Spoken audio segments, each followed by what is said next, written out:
AP Singh की बेटी के साथ किसने शादी करनी है? मैंने करनी है। करनी है? हाँ, जहेज नहीं लूंगा। ओ तेरी खैर। दोस्तों इस वक्त की सबसे बड़ी खबर, एपी सिंह, अगर आप इसको अपना ख़वातीन व हज़रात एक मरतबा फिर हाजिर हूँ दोस्तों। एपी सिंह के हवाले से मैं आप लोगों को बताता चलूँ। एपी सिंह यहाँ पे बैठा हुआ है, गले में मैं दिखाता हूँ इस वक्त की सबसे बड़ी खबर। एपी सिंह यहाँ पाकिस्तान में पहुँच चुका है और मैं दिखाता हूँ ये क्या कर रहा है। एपी सिंह को देखिए, ये देखिए, नज़र आ रहा है? एपी सिंह अपनी दुम को ठंडा कर रहा है। ये देखिए एपी सिंह को देखिए, ये दोस्तों अपनी दुम को ठंडा कर रहा है और गले में पट्टा भी डाला हुआ है। सुप्रीम कोर्ट ऑफ हिंदुस्तान का सीनियर वकील एपी सिंह देखें यहाँ पाकिस्तान में मौजूद है और अपने आप को ठंडा कर रहा है, चूँकि गर्मी बहुत ज़्यादा है। तो दोस्तों एपी सिंह के हवाले से मैं आप लोगों को एक बड़ी खबर देता चलूँ। एपी सिंह भड़वा जो है वो डुबकियाँ लगा रहा है, अपने आप को पवित्र करने की कोशिश कर रहा है। यहाँ पे एपी सिंह की बेटी से एक हमारे यहाँ भाई हैं काम करने वाले, वो शादी करना चाहते हैं। हाँ देखें, ये गोदाम है, गोदाम के अंदर यहाँ पे ये देखें, एपी सिंह की बेटी के साथ किसने शादी करनी है? मैंने करनी है। करनी है? हाँ, जहेज नहीं लूंगा। ओ तेरी खैर। दोस्तों इस वक्त की सबसे बड़ी खबर, एपी सिंह, अगर आप इसको अपना दामाद बनाना चाहते हैं, यकीन करें कि ये इसका देखें दिल बड़ा है। इसने कहा कि मैं जहेज नहीं लूँगा। जहेज नहीं लेंगे? हाँ, और कुछ चाहिए एपी सिंह से? हाँ, क्या चाहिए? सिर्फ रिश्ता चाहिए। एपी सिंह को एपी सिंह की बेटी का रिश्ता चाहिए या बहन का, किसी का? बेटी जेड़ी था दे बोलता है जो भी मिल जाए, ठीक है। तो एपी सिंह का पाकिस्तानी दामाद निकलकर सामने आया है और सामने ही एपी सिंह बैठा हुआ है। एपी सिंह से पूछते हैं, अगर उसको कबूल है, मंजूर है तो ओके, वेल एंड गुड, ठीक है। चलें, ये एपी सिंह सामने अपनी दुम ठंडी कर रहा है तो इससे पूछते हैं। ये देखिए एपी सिंह किधर गया? ओ आ रहा है भाई, ये देखें एपी सिंह। एपी सिंह, ये बिल्लू तुम्हारी बेटी का रिश्ता लेना चाहता है। बिलाल बोलता है मैं जहेज नहीं लूँगा, कबूल है? बताओ। और कहीं काटता तो नहीं है? नहीं। देखें भाई, कहाँ जहेज लेने जा रहे हो? ये भाई जहेज लेने जा रहे, ये गंदों बेच के जहेज लेना है क्या? नहीं, तुमने बोला कि जहेज तो मैं नहीं लूँगा, क्या करोगे? शादी करूंगा बस। शादी करोगे? हाँ। तो ये कहाँ लेके जा रहे हो? ये शादी के लिए सामान वगैरह जो लेना है उसके लिए। दोस्तों सामान लेने के लिए अब ये बंदा तैयार है। अच्छा दोस्तों चलें, मजाक हो गया, अब सीरियस बात करते हैं कि एपी सिंह भड़वा जो है वो हमारे 4 मासूम बच्चों का इस्तेमाल कर रहा है और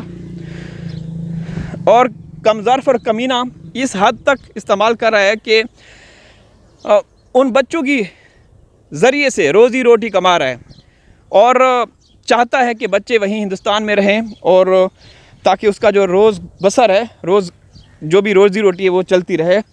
तो ऐसा नहीं होगा इंशाअल्लाह। ग़ुलाम हैदर भाई के वकील मोमिन साहब भी अंदर खाने अपनी कोशिशों में लगे हुए हैं। इसके बाद जनाब जो पाकिस्तान में ग़ुलाम हैदर भाई की लीगल टीम है वो भी हर मुमकिन कोशिश कर रही है कि जो बच्चे हैं वो किसी भी सूरत में वापस लाया जा सके।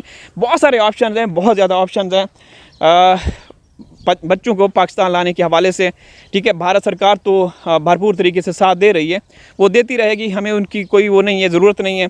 बहुत ज़्यादा मायूस किया हिंदुस्तान का संविधान, हिंदुस्तान के कानून, पता नहीं क्या क्या हम लोगों ने सोचा हुआ था कि भाई बड़ी सख्तियाँ हैं वहाँ पे। जो भी क्रिमिनल वारदाती अपराधी लोग भारत में घुसते हैं तो उनको पकड़ लिया जाता है, लेकिन ऐसा कुछ भी नहीं। सीमा ने खुद, अगर सीमा को डर होता, खौफ होता तो वो ज़रूर कहती कि भाई मैं आई हूँ, फंस गई हूँ, खुदा के वास्ते, अल्लाह के वास्ते भारत में कोई ना आए। लेकिन ये औरत, आप लोगों ने देखा होगा, अगर मैं गलत बयानी करूँ तो बेशक आप मेरा चैनल अनसब्सक्राइब कर दें। इसने कई दफ़ा कहा कि जो भी जिस मुल्क से आना चाहते हैं, प्रताड़ित हैं, पीड़ित हैं, जिनके ऊपर जुल्म ज़्यादती है, वो भारत गैर कानूनी तरीके से भले घुस जाएं। आगे और भी बहुत सारे लोग हैं जो उनको अपने पास रखेंगे, उनका ख्याल रखेंगे। तो ये है ये अगर इनका कोई इनको पूछने वाला होता, इनकी कोई जांच होती ना, तो ये कभी भी ऐसा ना बोलते, लेकिन ये चीज़ें हमने देखी हैं। ठीक है दोस्तों, AP सिंह की बेटी के रिश्ता हैदर ने भी कहा था कि अगर वो मुझे देना चाहता है AP सिंह तो मुझे कबूल है, लेकिन उसको पहले मुसलमान होना पड़ेगा। ठीक है, फिर निकाह होगा। और हैदर ने यहाँ भी ऐलान किया कि भाई मैं दहेज भी नहीं लूँगा। ठीक है ना, दहेज भी मैं नहीं लूँगा। और यहाँ पे अभी जो बिल्लू हैं, बिलाल हैं, उसने भी ये कहा कि AP सिंह का बेटी अगर मुझे रिश्ता दे दे तो मैं जहेज़ नहीं लूँगा। आप लोग दहेज बोलते हो, हम जहेज़ बोलते हैं, तो ये चल रहा है। ठीक है ना।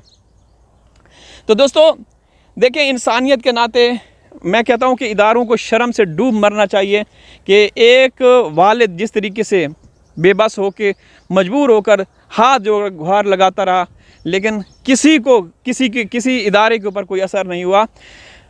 उनके भी जो भी इदारों के सरबराह होंगे, उनकी भी आल औलाद होंगी, उनके साथ जब ऐसा होगा फिर उनको पता चलेगा। दर्शन करें भाई, गौ माता, आप लोगों की गौ माता यहाँ पे देखें हम कितनी खिदमत करते हैं।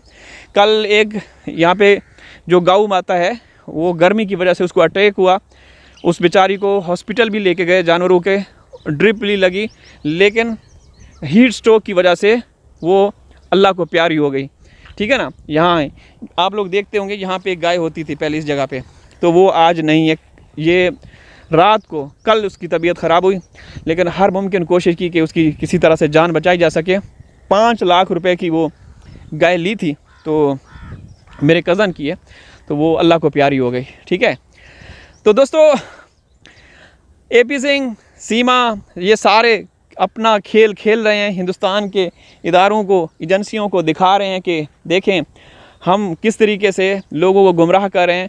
सीमा हैदर जो कि इलीगल तरीके से घुसी, जिसकी सज़ा सिर्फ़ और सिर्फ जेल है, जेल, इसके अलावा और कुछ भी नहीं, क्योंकि वो अपराधी है। हिंदुस्तान का जो फॉरेनर एक्ट 1946 है, उस हवाले से गैर मुल्की जो इलीगल तरीके से भारत में दाखिल होते हैं उनकी कोई बेल नहीं होती, किसी भी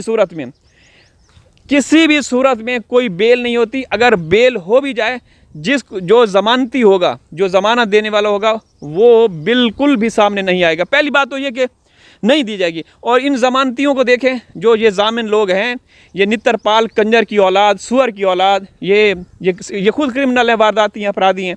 तो जामिन देखें और सीमा को देखें, एक जैसा इनका चरित्र है, सब इनके जो करैक्टर है एक जैसा है।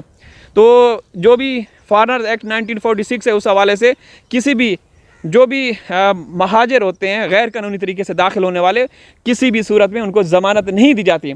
सीमा को तो 2-3 दिन के अंदर अंदर ज़मानत मिल गई, क्योंकि सरकार पीछे थी, इदारे सीमा के पीछे थे, उनका समर्थन कर रहे थे।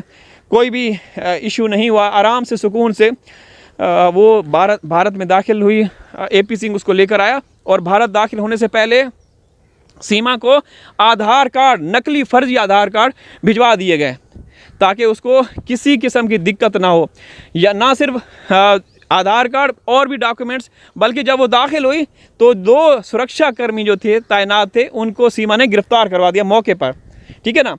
तो दोस्तों आप बताएं कि क्या ये सही चल रहा है? हिंदुस्तान की सरकार ने, UP सरकार ने बहुत ज़्यादा मायूस किया पाकिस्तानियों को, बहुत ज़्यादा, हद से ज़्यादा। हमें तवक्कुआत नहीं थी, हमें ये लग रहा था कि भाई चलें, साल 1.5 साल होगा, डिले होगा केस, इसके बाद फिर कोई ना कोई फ़ैसला सामने आएगा। लेकिन सीमा को तो भाई आज़ादी दी गई। सीमा तो शॉपिंग की वीडियोस बना रही है, खेतों में जा रही है, जो कि अपराधी है, जिसको जो हाउस अरेस्ट है, नज़र बंद है, लेकिन आप लोग देख रहे हैं। ठीक है ना। तो दोस्तों इजाज़त चाहता हूँ, हाज़िर हूँ किसी और वीडियो में, तब तक अल्लाह हाफिज़।